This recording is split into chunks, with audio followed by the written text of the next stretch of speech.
We are Adam and Catherine, also known as Adventures of A+K. And welcome to our van.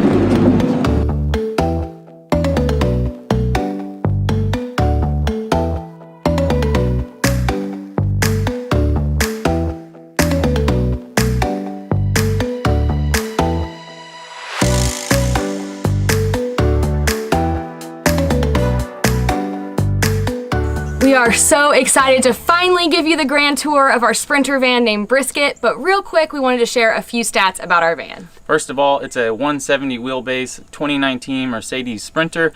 It's mostly the same as previous years, but a few slight differences here and there, mainly like the back windows. We used 40 Hours of Freedom, also just known as Sarah and Alex James Van Build Guide, to plan our layout and to help us with our build. So if you follow them, you may notice that our van looks very, very similar to theirs. We honestly just thought their layout was perfect for our needs, and there's tons of ways to build a van, but it was just perfect for what we were trying to achieve and working on the road and everything, so we followed that. We also used Dynamo Ultima's Van Build Guide to help us out a bit. So most of the time while building the van, we flew back and forth from Seattle, which is where we lived, to here in Austin, Texas, which is where Catherine's parents live. We used Catherine's dad's help a lot to build the van. Without him, it would have been tough to do. Thanks, Dad. So yeah, he had the space, the tools, the know-how to help us out. So in total, it took us about 7 months to build it, and that's flying back and forth, working on it on the weekends when we're here. We traveled a little bit. It had some hiccups along the way. Things just take longer than you think. So and working full time. So yeah. It wasn't like a full 100% focus on the van for 7 months. There was a lot of back and forth. So in total, it was probably like 3.5 months. Yeah, I mean, we hoped to be on the road about a month ago, but again, it's so hot here, 100 degrees every day. We're sweating. Yeah, and it just made it kind of a struggle at times. But 7 months to the day, we are done. It? Yeah. Oh, wow, cool. Thank goodness. And the grand total of our van conversion, and this only includes like materials, supplies, tools, any labor that we hired out, it does not include the actual van, was $23,374. Which sounds like a lot, but to put it into perspective, that's about how much we spent on rent for an entire year in Seattle, and we plan to be on the road for longer than a year, so we think, you know, it makes sense a little bit. It's not too bad. Yeah. You can build a van for less, so we just want to make that clear. Like, this is definitely like a more luxurious van, I guess you could say. We wanted the comforts of a home. We wanted to have some higher quality products and items, so not everyone's van will be this expensive, but that's how much ours was. It's kind of scary to say it out loud to all of the world, but we actually have a very detailed blog post that we will link below, where we break down all the costs. We link to products we used, talk about all the mistakes we made along the way, or most of the mistakes. So check that out if you want to see kind of what areas of the van cost us more. We also filmed basically our entire van build. So if you want to see kind of the progress to get from when we bought it to now, check that out too. And lastly, something we're adding in the description is something that I thought would have been helpful along this journey and some of the other videos that we watched, is we're doing a timestamp for each of the areas of the van. So if you're just here for one part, or you need to rewatch something like that, look below, you can click and go right to it. Awesome. Well, I think we got all that out of the way now, so let's get started and show you the van. So the first thing that you see when you enter our van is our closet. So while we followed a van build guide, we tried to think really hard about like what specific items we wanted to bring in the van and where we would put them. So we tried to maximize the space as best as we could and make every inch of this place provide some sort of value. So the closet's a really good example of this. So when you open it up, we have the top part right here, which stores all of our backpacking gear, a few items for Kona, our bug curtain. It's kind of a little bit of a mess. There's a lot of things in there right now. Maybe we'll organize it better later. Behind this door here is some of our plumbing. So we put this there just so you can't see it right when you open the door. In the lower part of the closet is where we tried to really maximize the space the best we could. So right here we have a slot to put our dog Kona's crate. So whenever we're not using it, we can tuck it in here and it can stay safe. Right here we have a slot that fits our away suitcase. So I have a full-time job and I travel a good amount for work, so I needed to make sure we had a suitcase in the van at all times. The nice thing about this is I can store stuff in it while it's in here, so it has like kind of a double purpose. And then below, you don't see anything here besides a drawer right now, but this is where we plan to store our laundry, just so we can keep like our bathroom clean, like the hallway clean. We're trying to reduce clutter as much as we can. It's a very small space, so we want to make sure everything kind of has a place. That way we can try to keep this place a little bit neater. We'll see. Another thing we did to give ourselves more storage is we built this headliner shelf. So in a normal Sprinter van, the ceiling goes up, like the roof goes up all the way right here in the driver area, but we built a shelf because we didn't really need all of that space, and it's a great way to store more stuff. So we have a headliner shelf, and one thing we did that we haven't seen a ton of people do, but we really wanted, was a door on here, because we want to be able to kind of throw stuff in there and not have to look super neat and kind of make our van look a little bit cleaner. So when you open this door, you will see some window covers, and then the main reason we built this was to store some of Adam's golf clubs and also our backpacking gear. So we love to backpack, and it's kind of hard to store like those massive backpacks in a small van. So this is kind of the backpacking backpack home, and then the closet stores more of the stuff that goes in the backpacks. And lastly, one thing in this area that's worth mentioning is we have like a Velcro strip right here, and then we have a blackout curtain that basically just attaches right into it. And we wanted to have the blackout curtain, even though we have window covers for the front, just to make sure we have lots of privacy at night, and if we have to stealth camp at all, to make sure no one can tell that we're in here. We also have a bug curtain that goes on the front sliding door area as well as the back doors, and we use Velcro to attach those as well. We just got those off Amazon, super cheap. They make really nice custom ones, but we were over budget, so we went the cheap route. So one of the comforts of home that we have is an S-Bar D2 heater. We installed this underneath the passenger seat. That's a pretty common location for vans. With that, we have a high altitude kit. So when we're in Colorado or a mountainous area, I think it's above 5,000 feet, you need this altitude kit so that it can work properly. So we have that. Another thing we added to the van is the Max Air fan. This is the pricier of the van fans that people get, but it has 10 speeds. It has a rain cover. It can blow out, it can blow in. In hindsight, we wish we could have placed this in the back more above us when we're sleeping, but if you think about it now, it's going to help with cooking, getting the air out from there, and also from the bathroom. We also installed 5 windows in the van. This is kind of the most intricate one. This is the T-vent window, so this is going to help with ventilation along with the fan. So you turn this here and it opens the window there. In the back, on the sides, we have 2 regular windows, and the back doors are just regular windows as well. In hindsight, again, we wish we would have added another T-vent or some kind of opening mechanism on the window, but those were about twice the price, and again, we're over budget, so.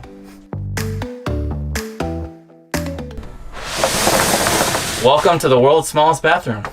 We really wanted a shower in the van. As you can see, it's pretty small, so it's gonna be perfect for just rinsing off after a hike, things like that. We also plan on having a gym membership for when we wanna get the full cleanse.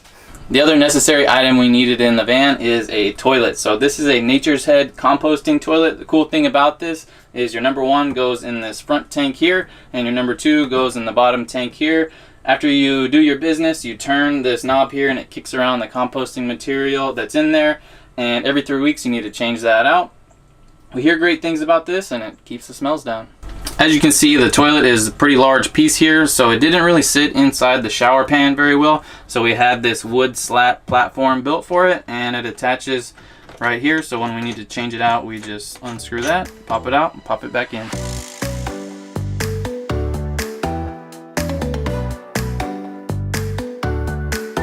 So probably my favorite part of the van is our kitchen. We love to cook and make a lot of home-cooked meals. Despite what all of our travel vlogs show, we don't eat out all the time. We actually cook most of our meals in. So having a kitchen that had enough space to prep food, cook food, as well as store food was really important to us. So the first thing we have right here is our sink and our faucet. We have a farmhouse style sink as well as this like really beautiful black faucet. And what I love about this is that the door's right here and it opens so we can, do dishes while looking out. That might be like the most fun way to do dishes. I don't know.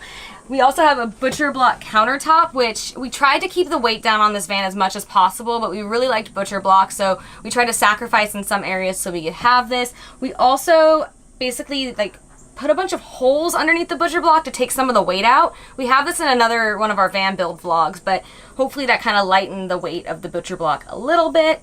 And then we have this gray subway tile right here. So this actually is not tile, it's like a sticker. So it's adhesive. You basically put a bunch of pieces up and kind of work them all together. And if you quickly glance at it, it looks real. If you look closer, it looks a little fake, but that's okay.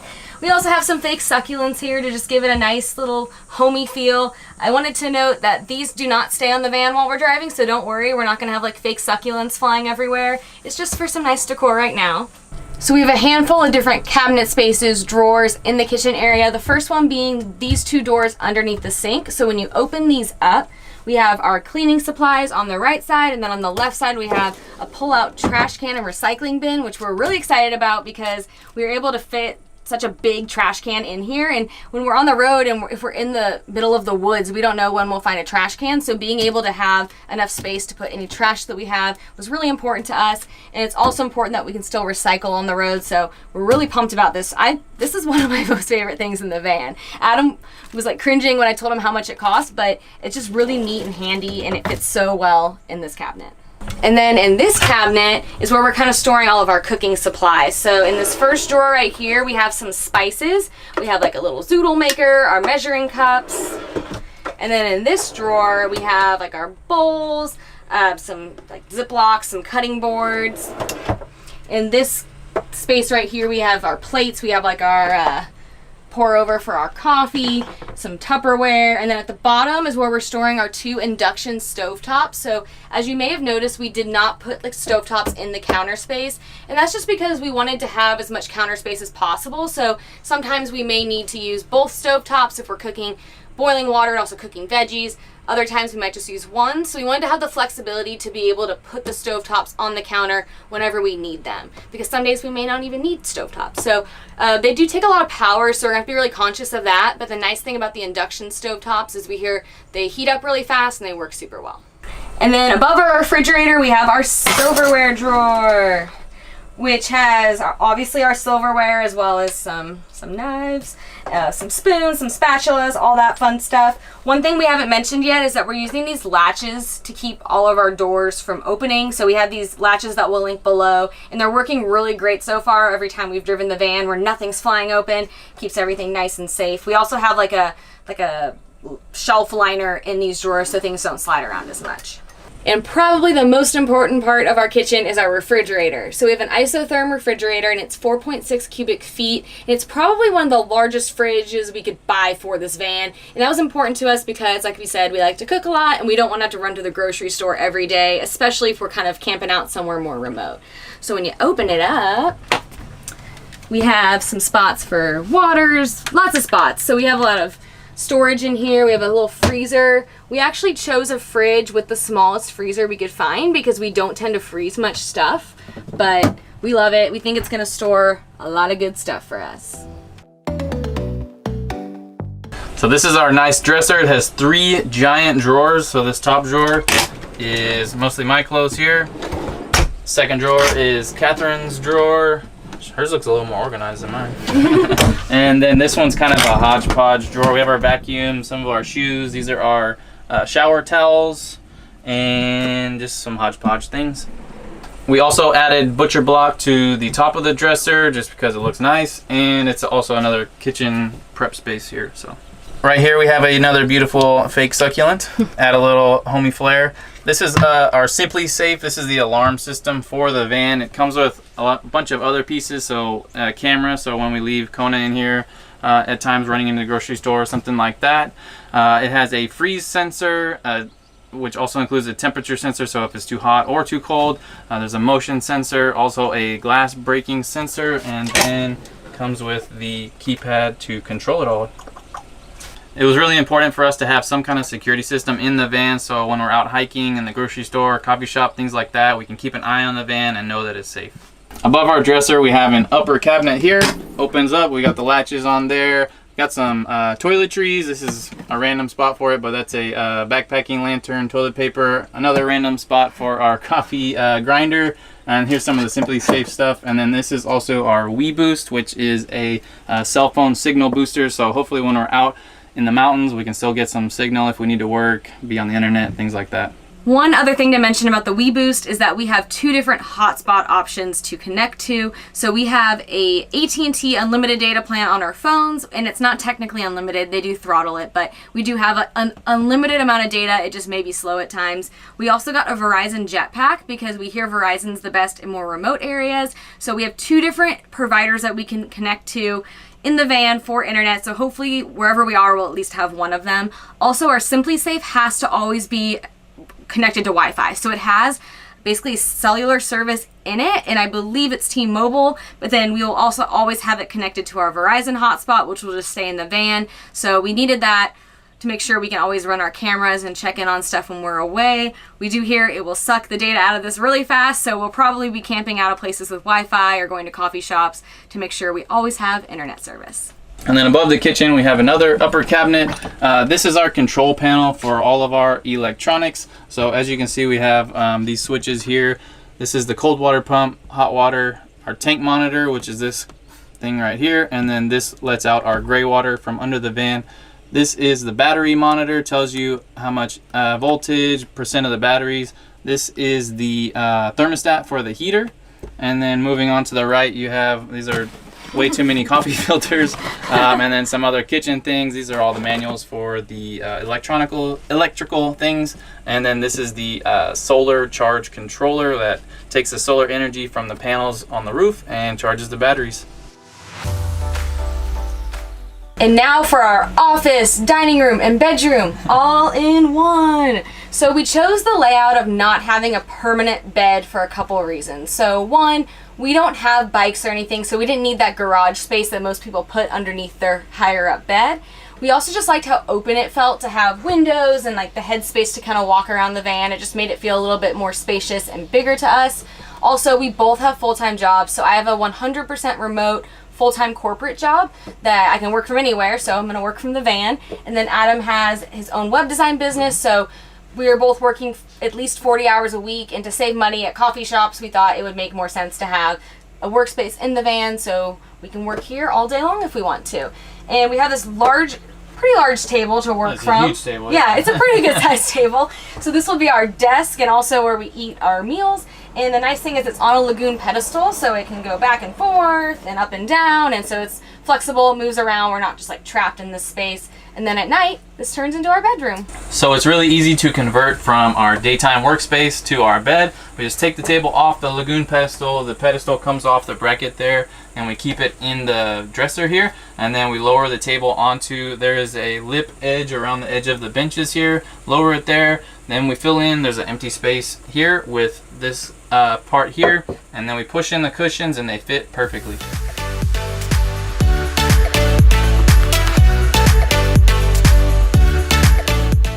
Like this!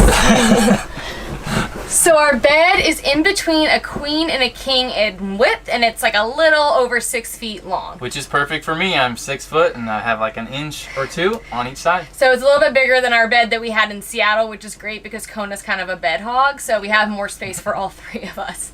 So at night we don't want to sleep directly on the cushions because we want to keep them in really good condition. So in these upper cabinets right here, we have a mattress cover that we will put on the cushions at night. We also have some sheets, and then we have a small fan here that we will plug into the wall outlet at night just to get some more airflow on us if it's a little bit warmer out. And then in these upper cabinets, we have a window cover, some jackets, and some toiletries, so it's very random. We actually still have a lot of space left in these, which is good because we feel like over time we will accidentally accumulate more things or need some more storage space, so we have a little bit of extra storage space here.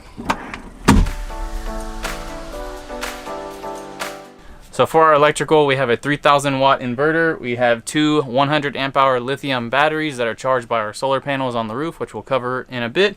And we're adding a third 100 amp hour battery because with our fridge and our inverter, we're right on the edge of needing more battery power. Another battery charging option we have with the solar is we have our batteries hooked up to our alternator, so as we drive, it can charge the batteries. The other side of our bench houses most of our plumbing items. So we have a 23-gallon tank on this side. We have a 13-gallon tank on the other side. And we actually connected them. That way they act as one tank. So we didn't want to have one really large tank on one side of the van because we're trying to distribute the weight appropriately. So they are on different sides of the van, but they work together. So when we fill up the tanks, they both fill up at the same time. And what's really nice about this, besides the weight issue, is that we will never just run out of water in our sink but still have shower water. We'll always have water in either both of them or no water in either of them. So it works out nicely, because one concern we had is that if we go through the sink water really fast, we have tons of shower water, that would just kind of suck at times. So we did that for the freshwater tanks as well as the gray water tanks, which we'll show in a second. And then we also have a 2.5 gallon hot water heater in here. So we have hot water in our sink as well as in our shower. We're holding it down with some bungee cords right now, but we're making a more permanent solution. That way it doesn't wobble as we drive. So just like the freshwater tanks, we have 2 gray water tanks underneath here, and we connected them. So there's one spot underneath the van that was a really good fit for a gray water tank, but to put a really large one in there, it would hang down a bit. So instead we did 2 smaller ones and connected them. That way they act as one gray water tank. We can store more water by having 2 smaller ones, and then we can empty them both at the same time. And to empty them, you just flip this switch and then water comes out. And we did this so we don't have to always go underneath the van to empty it. It just makes our life a little bit easier. And in the back, we have this awesome tailgate that covers the back under the benches. So just pull the handle here, it opens up. And on the left side, we have a hose that will fill up our water tanks. So we plug that in and it fills up both at the same time. In the middle here, we like to exercise, work out, so we wanted to have some gym equipment with us on the road. So these are some adjustable dumbbells. Yes, they're heavy. Yes, it might add some weight to it, but we weighed the van after everything's done and complete, and we are under the payload a decent amount, so we thought, hey, let's bring them. We also have these are TRX type straps and then some bands, so we've got our own little home gym here. And last but not least, our roof. So we added this aluminous ladder so we can get to the roof a lot easier, and we just think it looks pretty cool.